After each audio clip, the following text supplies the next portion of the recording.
Sign this resignation document immediately, or we will terminate your employment right here and now. Those were the exact words spoken to me by Bradley Cole.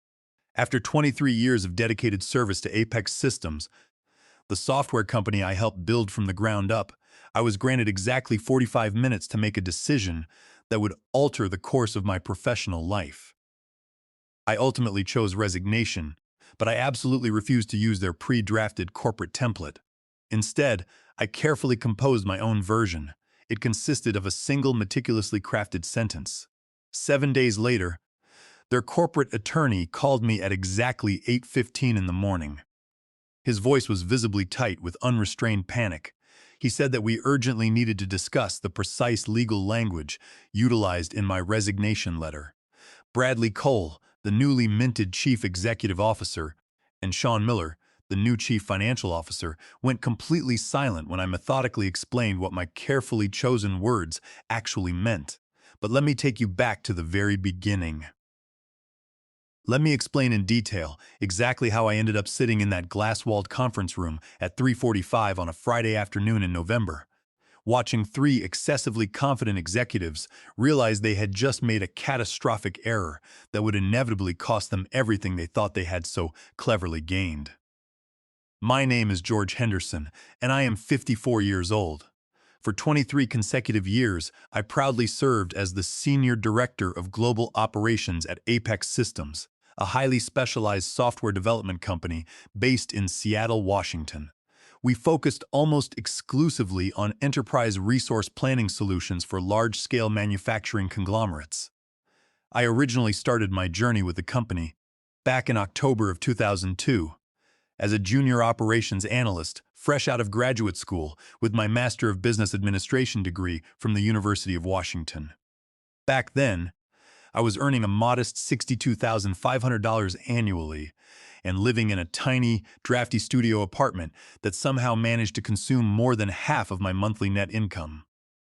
By the time November rolled around, my annual compensation package had steadily climbed to $285,000. Complemented by lucrative quarterly performance bonuses, incredibly comprehensive health benefits, and a vast portfolio of stock options that I had patiently accumulated over nearly 3 decades of relentless dedication. I was responsible for managing a complex department comprised of 65 seasoned professionals spread across 3 different continents. My specific division was directly responsible for generating $96 million in annual recurring revenue. I was not just another nameless employee with a fancy title printed on a business card. I was the living, breathing archive of institutional knowledge that essentially kept Apex Systems functioning on a daily basis. Whenever our chief executive officer suddenly forgot the critical, nuanced details about a major client relationship during a high-stakes negotiation, my phone was the one that rang. Whenever the finance department desperately needed historical billing data from 2012 that literally existed nowhere in our current digital systems, they immediately contacted me. Whenever confused board members demanded detailed explanations for why certain convoluted operational processes existed in their current state, I was the sole individual capable of providing those thorough answers. My meticulously organized email archive stretched all the way back for 23 years. I carefully maintained fragile vendor relationships that actually predated the employment of most of our current executive management team. I implicitly understood the complicated contract negotiations that had successfully concluded before half of our current leadership had even graduated from their respective universities. For 23 years, I was absolutely indispensable to the continued success of the organization, until suddenly, without any warning whatsoever, I was not. The cascading series of problems officially began approximately 10 months prior to that fateful November confrontation. In January, Apex Systems was formally acquired by Paragon Holdings, a massive, faceless conglomerate valued at roughly $18.5 billion. Paragon Holdings specialized almost entirely in purchasing medium-sized, profitable technology companies, systematically eliminating their most expensive, highly experienced employees. and immediately replacing them with recent university graduates who would eagerly accept far lower compensation packages without ever questioning the wisdom of the directives they were given. I had personally witnessed this exact pattern destroy three of our primary competing companies in the enterprise software industry over the preceding 18 months. I knew precisely what was coming our way.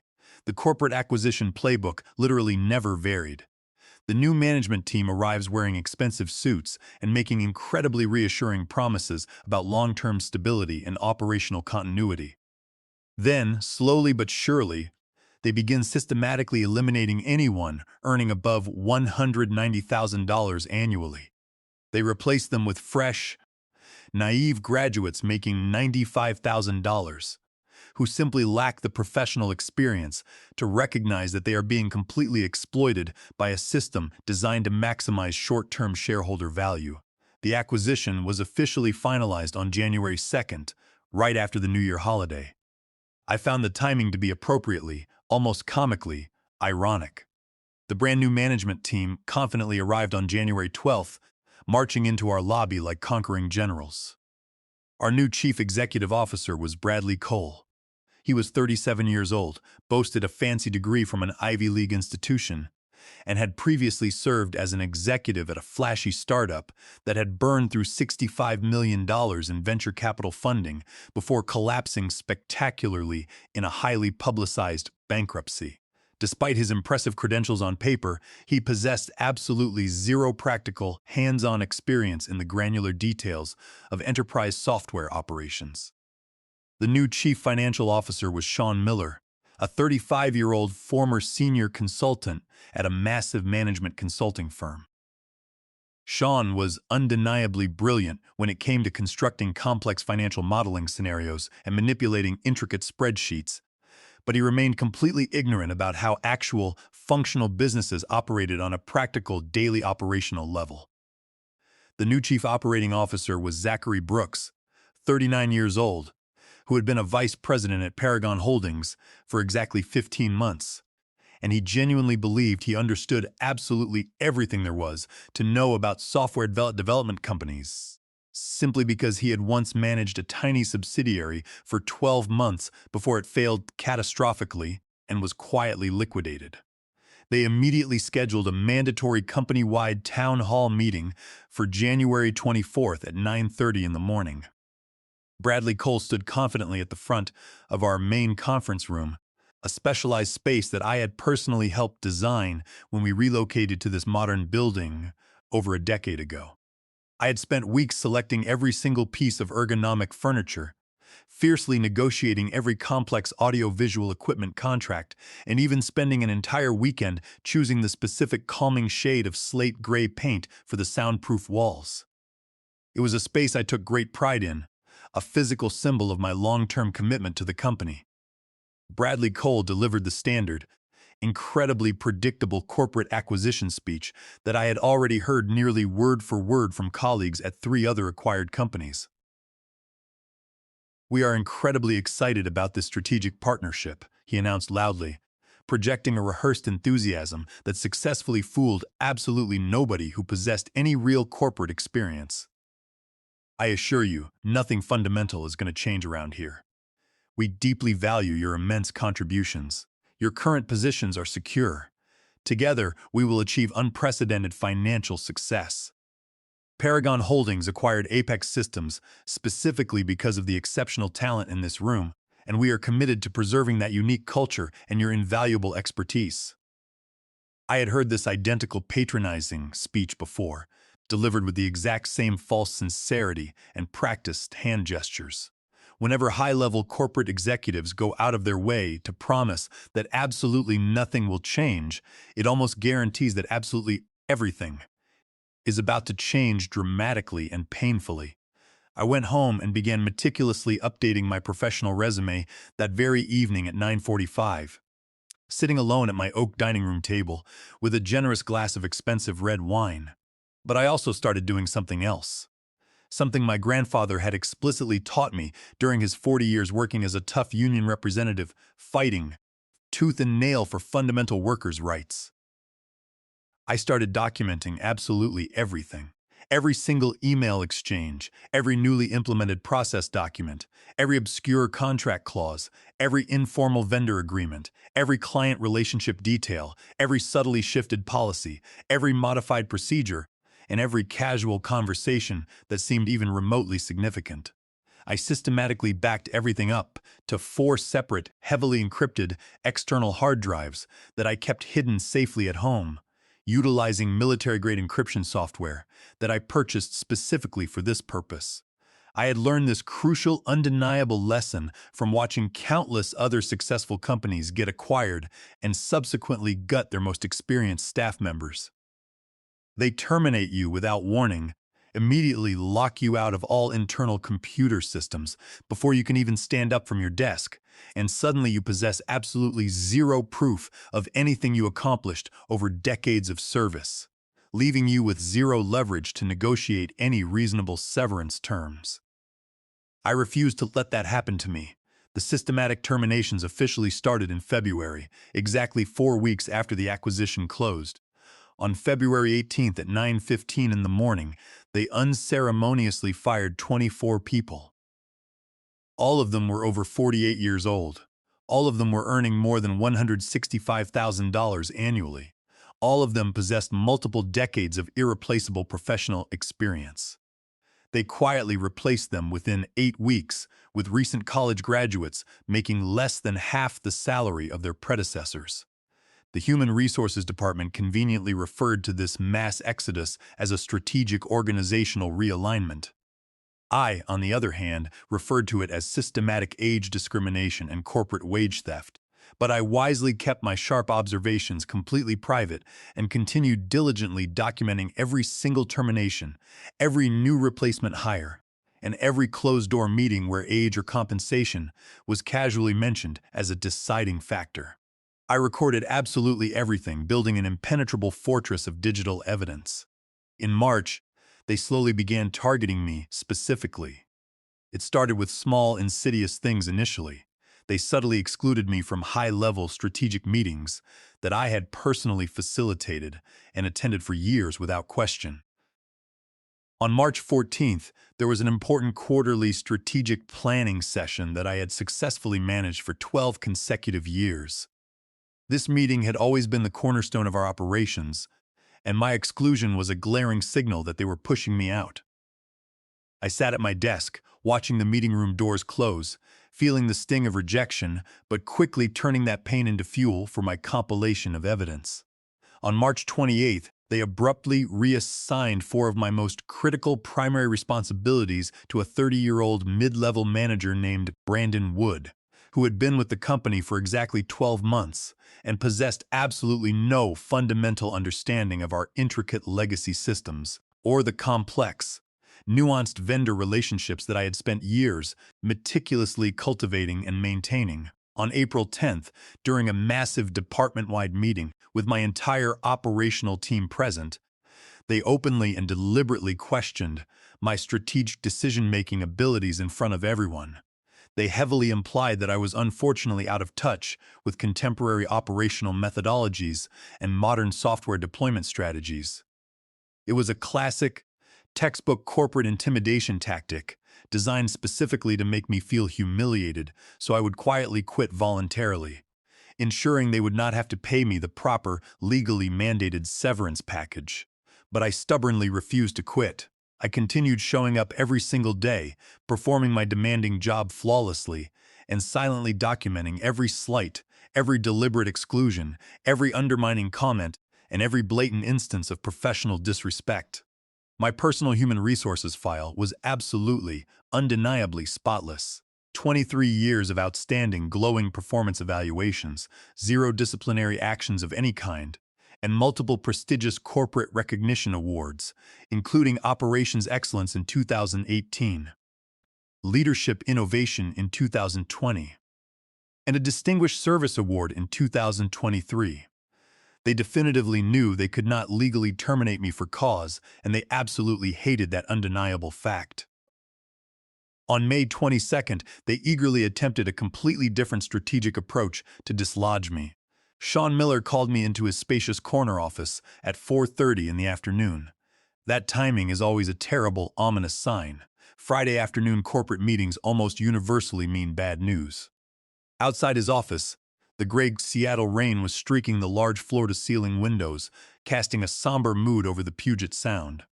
Sean sat behind his pristine mahogany desk, looking incredibly pleased with himself. He adjusted his expensive silk tie, leaned forward, and said, "George, we are currently restructuring our global operations to better align with the overarching Paragon operational framework. We are permanently eliminating your current position and creating a brand new role titled Senior Operations Coordinator. You are certainly welcome to formally apply for it, but the designated compensation is significantly reduced to $138,000. I had been reliably earning $285,000 plus substantial performance bonuses. This insulting proposal represented a massive, devastating pay cut for essentially identical daily responsibilities, packaged with a slightly different, noticeably inferior corporate title. It was absolutely textbook constructive dismissal, poorly disguised as essential corporate restructuring. I smiled pleasantly, betrayed no negative emotion, and calmly responded, "I will need some adequate time to properly consider this generous offer." Inside, my mind was racing, calculating the chess moves that would follow. Then I immediately went directly home and called Evelyn Foster, a ferocious employment attorney I had quietly retained back in March when the ominous warning signs became completely impossible to ignore. Evelyn possessed 28 years of hard-fought legal experience, specializing strictly in complex employment law, with particular, highly sought-after expertise in wrongful termination cases involving blatant age discrimination. She had successfully represented over 150 disgruntled employees in high-stakes disputes with massive corporate conglomerates and impressively maintained a remarkable success rate of 86%. She charged $650 per hour, and I had already proactively paid her $5,850 out of my own pocket for 9 extensive strategic consultations. She walked me through the federal guidelines on age discrimination, highlighting how Paragon's systematic replacement of older staff with younger, cheaper talent was a clear violation of the Age Discrimination in Employment Act. She explained that their actions constituted a pattern of hostility designed to force me out. "They are obviously attempting to aggressively force you out," Evelyn confidently said when I meticulously explained the situation over our secure phone line. "That massive compensation reduction offer is textbook constructive dismissal. Do not accept it under any circumstances whatsoever. Wait patiently for them to make their next clumsy move." But we also prepared my actual secret weapon. Beyond the obvious age discrimination case, Evelyn and I uncovered a far more devastating leverage point. Many years ago, before joining Apex Systems, I had independently developed and patented a proprietary database synchronization architecture that resolved latency issues in large-scale enterprise resource planning systems. I had spent countless late nights in my drafty apartment writing the code and testing the algorithm. When I was hired, I signed a custom licensing agreement that granted Apex Systems the right to use my patented technology. Crucially, that license was strictly conditional upon my active employment. It contained an explicit clause stating that if my employment was terminated for any reason, other than voluntary resignation without cause, or if I resigned due to constructive dismissal or material reduction in compensation, the patent license would immediately terminate and revert to me. Any continued use of my patented technology by Apex Systems or its parent company after such an event would constitute willful patent infringement under Title 35 of the United States Code Section 271. Since Paragon Holdings was currently running their entire $96 million annual software platform using my patented sync engine, losing this license would shut down their entire operational infrastructure. This was my ultimate destroyer button. I waited patiently for exactly 45 days for them to make their move. On July 12th at 2:30 in the afternoon, I finally received the communication I had been anticipating for months. Bradley Cole's polished executive assistant sent an urgent, vaguely worded email. It said that Mr. Cole would like to meet with me in conference room B at 2:30 today and that I should make myself available immediately. Conference room B, notably not his private office. That meant there would be official corporate witnesses. That meant formal, recorded corporate business. That meant inevitable termination.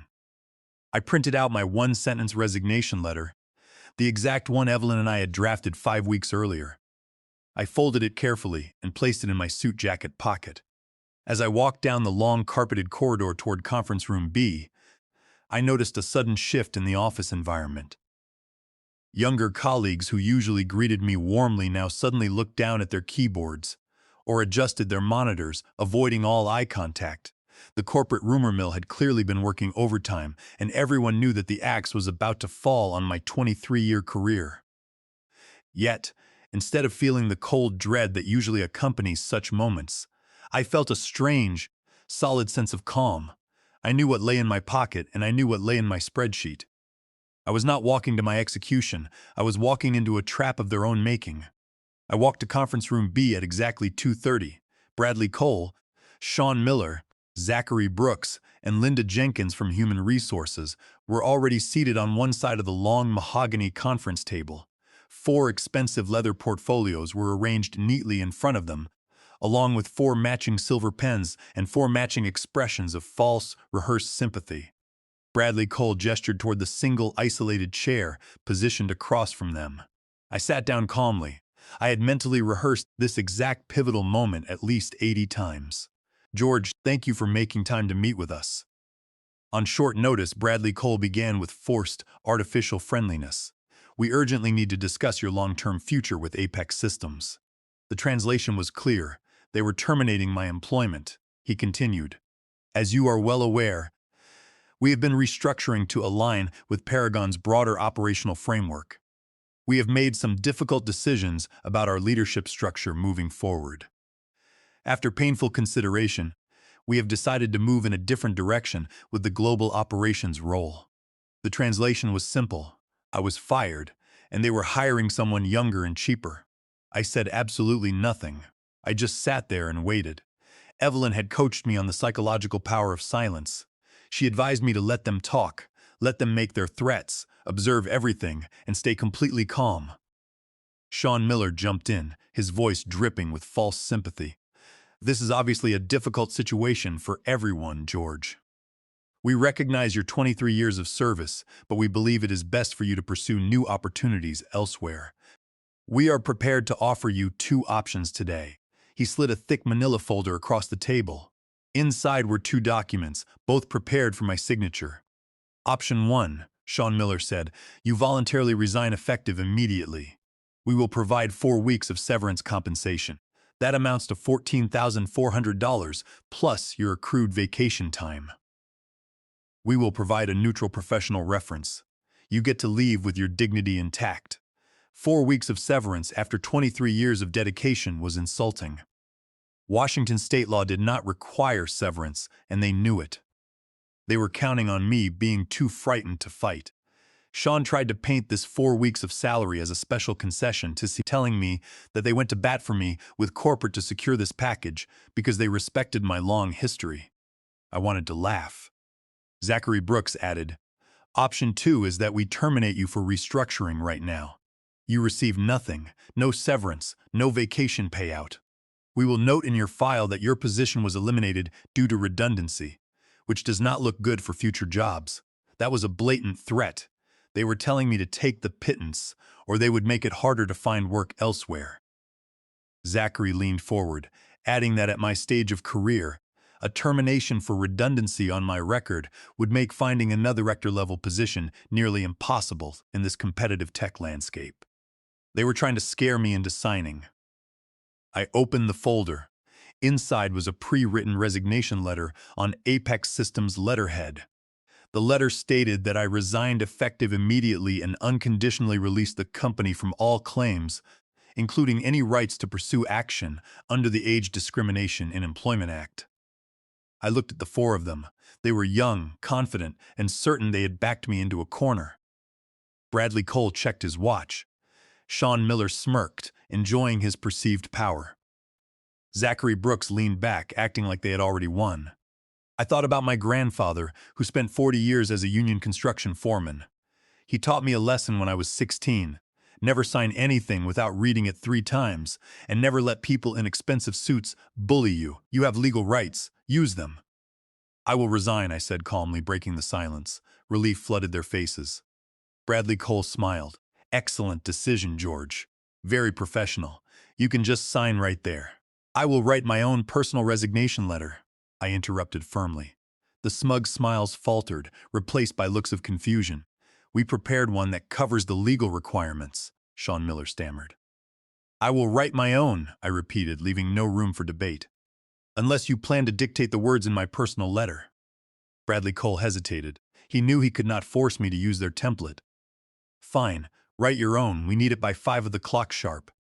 You will have it within an hour, I said, standing up. I walked out of conference room B at 2:52, leaving them with their useless documents. I went to my office, locked the door, and opened my laptop. I had already written the letter 5 weeks earlier with Evelyn Foster. The final letter was one sentence of 42 words. I hereby resign my position as Senior Director of Global Operations, effective 7 days from today, conditional upon the complete and final settlement of all compensation, bonuses, stock options, and outstanding liabilities legally owed to me under my employment agreement. I sent a message to Evelyn. They delivered the ultimatum. She replied, "Send it exactly as written. Do not add a word." I printed it, signed it, and made copies. I returned to conference room B at 3:45. Bradley Cole skimmed it. Fine, this is acceptable. Human Resources will process your package. I need all severance details documented, including the amounts and payment timeline, I said. Sean Miller rolled his eyes. 4 weeks' salary, $14,400, and my accrued vacation time? I have 210 hours saved. Included, Linda Jenkins said. My outstanding approved expenses? We will include everything, Zachary Brooks said. Go now. I walked out of the room at 3:52. I packed my personal items into 3 cardboard boxes, ignored my buzzing phone, and drove home. I set the boxes in my living room, poured a glass of wine, and waited. They figured it out exactly 7 days later. Wednesday morning at 8:15, my phone rang. It was Walter Bennett, General Counsel for Paragon Holdings. Mr. Henderson, I need to discuss your resignation letter immediately, he said, his voice tight. I smiled. Of course, Mr. Bennett. How can I help you? There is confusion about your letter, he said. Specifically, the phrase stating your resignation is effective upon receipt of complete settlement of all compensation. What does that mean? I opened my spreadsheet. It means my resignation only becomes effective when I receive the complete settlement of all amounts owed to me under my employment agreement.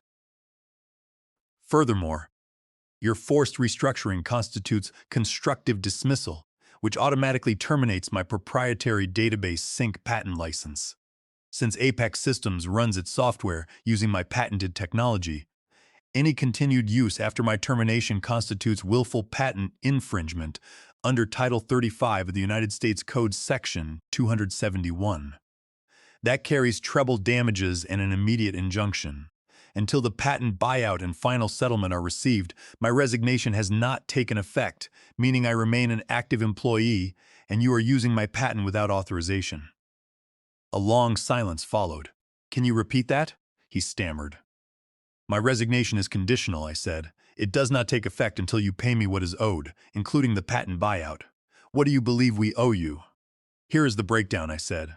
First, my base salary running to my resignation date is $24,500. Second, my accrued vacation is $28,800. Third, my approved expenses are $6,845. These 3 total $60,145. That is just the start. What do you mean? He asked. Fourth, my annual performance bonus is $225,000. Fifth, my 85,000 stock options, which vest upon a change of control, are worth $2,465,000. Sixth, my contracted severance is $570,000 in base salary and $48,600 in health insurance premiums. That brings the total to $3,368,745. You think we owe you $3 million? He gasped. $3,368,745 plus $95,400 in attorney fees. Since my resignation has not taken effect, I still accrue my salary, and you are committing patent infringement under Section 271. We will fight this in court, he threatened. You can try, I replied. I have documentation of age discrimination, and my patent ownership is clear. Or you can pay me. He hung up. Walter Bennett called back at 6:18 that evening. We offer $1,800,000 as a final settlement. I will pass, I said. You owe me $3,368,745 plus $95,400 in fees. I need it in 20 business days via wire. He called back at 8:47. Deal. We will wire it. On September 12th, I logged onto my bank account and saw the massive wire transfer of $3,464,145 sitting in my balance. I called Evelyn Foster immediately to confirm that the funds had cleared and that our work was officially complete. She laughed, congratulating me on a hard-won victory. Sometimes the best revenge is simply getting what is rightfully yours.